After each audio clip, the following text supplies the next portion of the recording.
یا وہ اسرائیلی سویلین کو ہم ان کی جان کا ضیاع ہونا اچھا نہیں سمجھتے، لیکن پوائنٹ یہ ہے کہ جب تک یہ مسئلہ حل نہ ہو تو اس طرح کی صورتحال ساری دنیا میں ہوتی ہے۔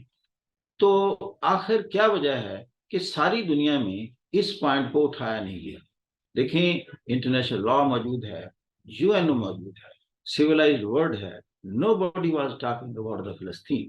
اب دیکھیں کہ ساری دنیا میں اسلامک ورلڈ میں ایک بہت بڑا پروٹیسٹ ہوا، نہ صرف اسلامک ورلڈ میں بلکہ سب سے بڑے پروٹیسٹ جو ہو رہے ہیں یہ لندن میں، نیو یارک میں، سڈنی میں اور دوسرے یورپین کنٹریز میں، یہاں تک کہ اسرائیل کی ایمبیسیز پر بھی اٹیک ہوئے ہیں۔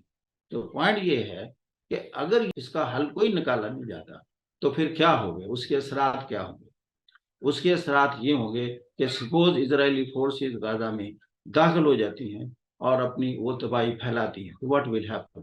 دیر از ایوری پاسبلٹی کہ حزب اللہ جو کہ حماس سے کئی گنا بڑی ملیٹنٹ گروپ ہے، اگر اس نے اٹیک کر دیا اسرائیل، اتنا اسرائیل کو میں نقصان ہوتے دیکھ رہا ہوں کہ ممکن ہے آدھا اسرائیلی خالی ہو جائے، اور اس کا جو بھی ریسرچ سینٹر ہے، جتنی اس کی اس وقت ٹیکنالوجی پر ایڈوانسمنٹ ہے، this will go to the standstill position, اس کی انویسٹمنٹ رک جائے گی، اس لیے کہ دنیا میں ایک امپریشن ہوگا کہ یہ ایک اسٹیبل اور یہ ایک پیسفل اور اسٹرانگ جگہ نہیں ہے جہاں آپ فار انویسٹمنٹ جائیں یا آپ رہائش کے لیے جائیں۔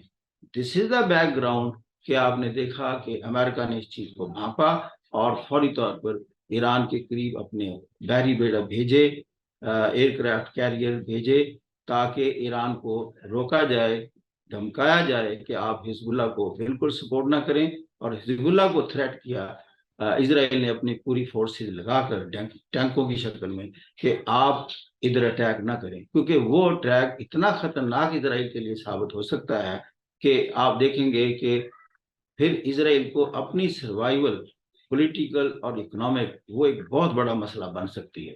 تو this is the background that this issue has become most serious issue of the world now. اب دنیا یوکرین کی جنگ کو بھول چکی ہے۔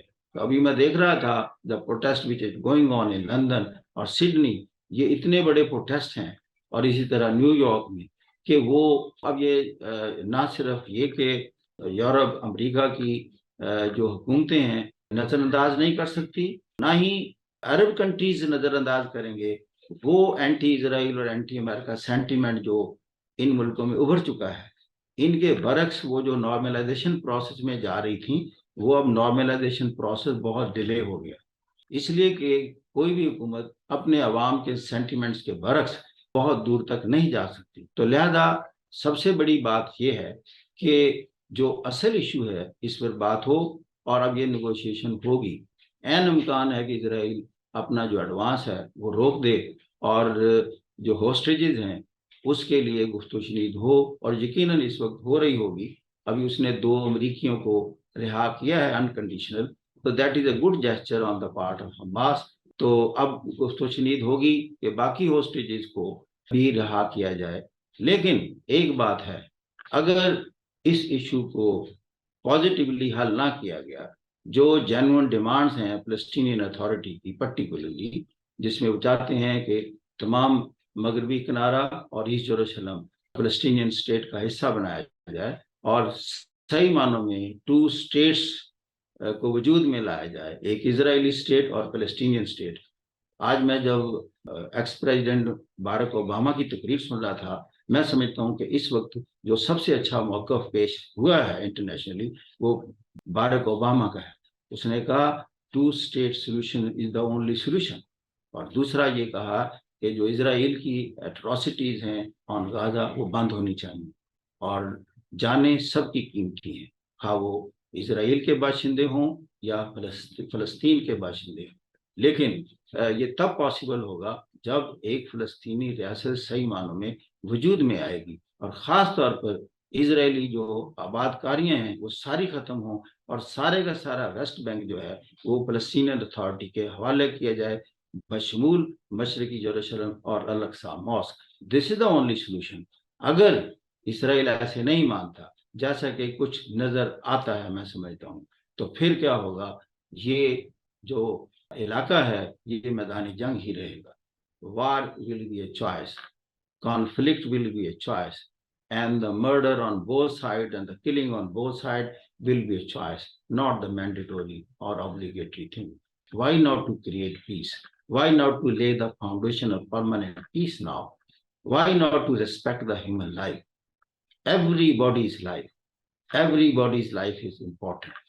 Thank you very much. God bless you.